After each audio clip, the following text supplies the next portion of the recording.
Welcome in. It's time for another Soccer Down Here 1v1 on the SDH Network. I'm Jason Longshore, and today, alongside Madison Cruz, we had the chance to sit down and speak to new Atlanta United center back Enea Mihaj.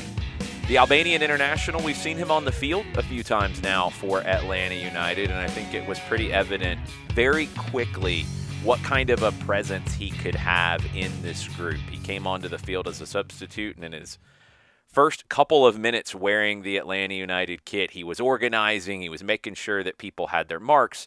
Love to see that sort of thing, and I hope you'll love to hear this conversation with Enea. I felt like afterwards I had a better sense of not just who he was as a soccer player, but who he is as a person.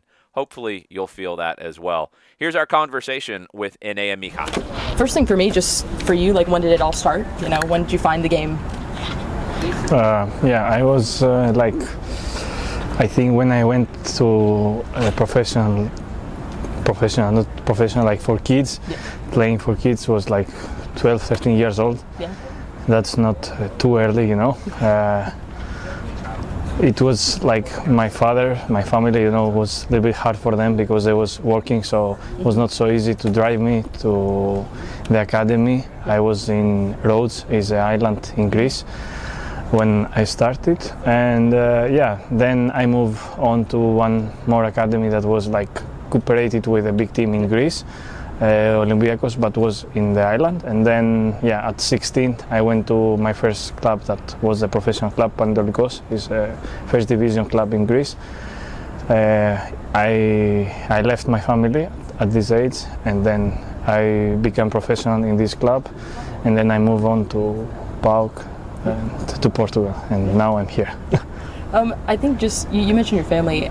What did it mean to you to have that support from them as well when you started so young, and then going to your first professional club when you were 16 as well?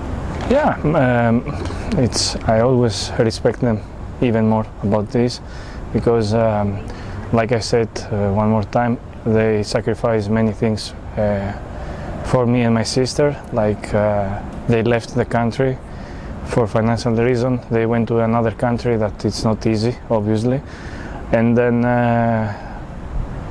to my part, you know, they try to help me also sacrifice one more time to try to move on with the cars and all of these things, the stuff that I need.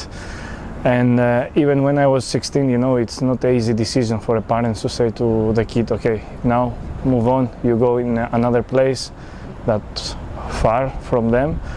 And but they trust me, I trust them, and that's important, and I'm really happy for what they did for me, you know.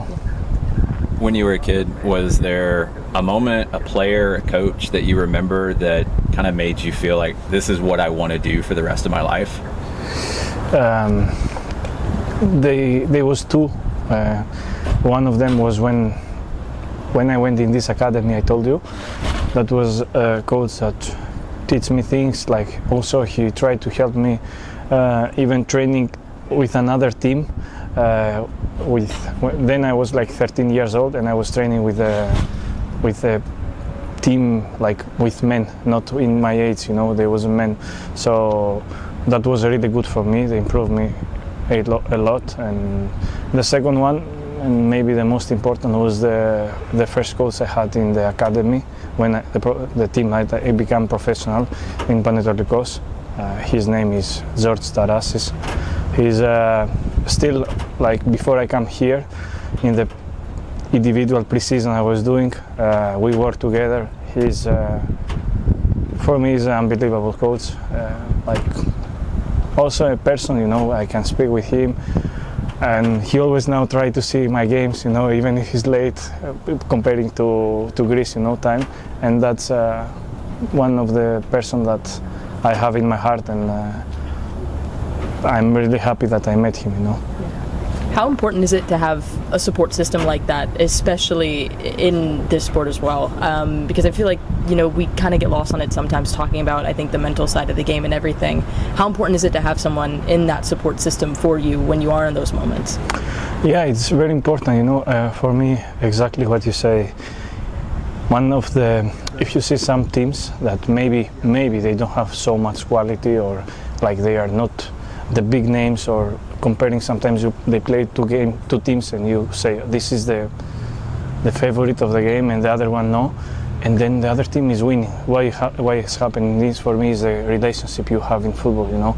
So that's important. That we have to build even more here. I don't say that is not good. It's in a good level, but we can improve it even more and more, and that's, you know, make the difference. Because in the end, when your teammate, that you feel him like really good, close to you, when he do a mistake, you will run for him to cover him. He will run for you, and that's make the big difference. So in football, that's a really important thing, because sometimes, you know, the things that are around the football, the money, the marketing, the pressure, like sometimes make you come in a dressing room and like, okay, I do my job, I have pressure for that, or I don't have pressure, depends the player, and I don't want to create a relationship, I don't want to, but in the end, I had some older players I played with, and they always say like, what is staying is, okay, the money, we will not lie to that, is the money that stay in the end of the career, the trophies you won, and the friends you make from football, you know. That's three things, and the third is the friends. So it's nice to have this kind of relationship in football. I'm sure you had a lot of those friends at Famalicão, and it was probably difficult in a lot of ways to leave. You know, what was your time like in Portugal? Yes, especially my third year was the best one in this term of how was the relationship, but also the first 2 years. I make some good friends there, like teammates, but also the physios, other people that was like around me, like helping me with things, and it was not an easy decision, but in the same time was a decision with heart and mind, because I was feeling like I want to be in a place to be motivated to give more, you know, to push me, and I was feeling like after 3 years I achieved what I had to achieve, and it was time to change. But like this relationship stayed with me, and even now we are talking, and we're gonna talk in the future too, you know. That's important. I want to ask too, you know, you were a captain in your last club. What were some of the biggest lessons you learned while being a captain, and what were some of the biggest hardships you had to go through as a captain as well? You know, what I learned and what I try to keep with me is like, the captain have to do two things. Here daily in the trainings, in the games, he have to be the example. The example, not only performing, scoring, being the best, you know, it's impossible to happen, you know, to be always the best. But the example of sacrifice, the example of hard working, the example of when something going wrong, to take the responsibility, and that's what I take like a lesson from my previous adventure as a captain in my last club. But sometimes, you know, that's have some hard things, like you have to be tough, even with your, like we say before, friends, teammates in the dressing room. You have to say the truth to them. They have to say to you the truth, you know. And that sometimes become a little bit hard. But I think, me personally, I prefer when someone say to me something like in my face, you know, you have to do better, you did it good, or I don't know what, or hey, you have in this situation of out of football, like even in the dressing room, I didn't like how you spoke to me, or I like what you said to me, and that's an important thing, you know. Hearing that, you definitely sound like a Ronnie Dyla kind of player. And what were your conversations with him when you were making the decision about coming here? What swayed you about wanting to come to Atlanta? Many things, you know, many things. When I spoke with him, first of all, he explained me the way of playing, and you know, maybe you say now, okay, the results are not exactly what we want, but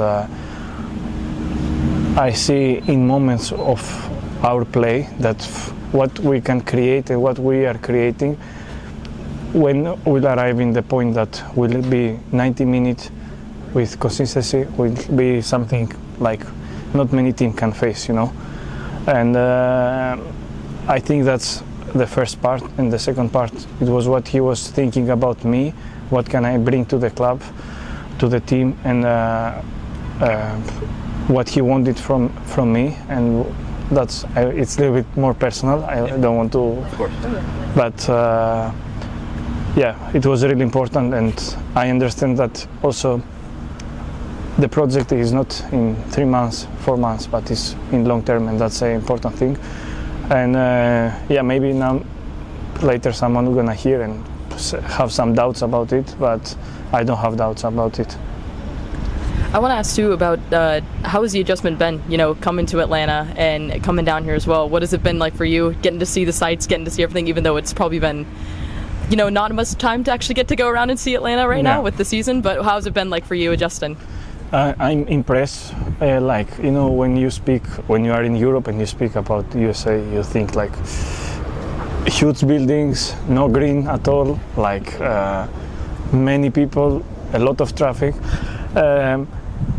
Honestly, I really I see green, a lot of nature, and that's really nice for me. I like it. I like sometimes when I have a day off or a little bit time in afternoon, go to work with my family, and that's an important thing. Also, when I came here, everyone say the traffic is terrible, but honestly, until now, I don't face it. I use in Athens. Sometimes daily it's even worse than that. So it's not something too bad. Yeah, it's true. I don't have too much time to see the city, but what also impressed me is the people here, and I think this is probably in all the USA, but here they are very kind, really kind, and that's really nice. I'm impressed of that, and yeah, everything is nice now. I've tried to settle, with my apartment, all of this. Still, I'm not in my apartment, so it's step by step, but yeah, it's I'm really enjoyed. In the start, I was a little bit worried, I'm a guy that I like more quiet life, and I was thinking this would be hard for me, but until now, what I face, I really enjoy it. You did an interview with Atlanta United that was posted yesterday. I want to ask about this too. You talked about nature. Where did that love of nature come into play for a lot of this too? I think walking in the nature and all of these things is a way to relax your mind, put out thoughts and this kind of thing. So it's something that I don't know, I don't have a reason. Maybe because the island I was living is green island, maybe because of that, and maybe I don't know exactly why, but it's something that I really love to enjoy, to walk in this kind of nature and this kind of things. Yeah. Listen, I'll give you a recommendation. Coffee spot, Chattahoochee River Company. Yes. And it's right on the river, so you can go get a coffee, and it's right on the river. Okay. It is gorgeous. I go there all the time to work on stuff. It's gorgeous. It's Perfect. right. I think it's right up your alley as well. Okay. How important is it for your family getting settled as well? And I know it's something that we've talked about a lot with people here at the club. They go out of their way to try to not just get you settled, but get everybody that is with you settled.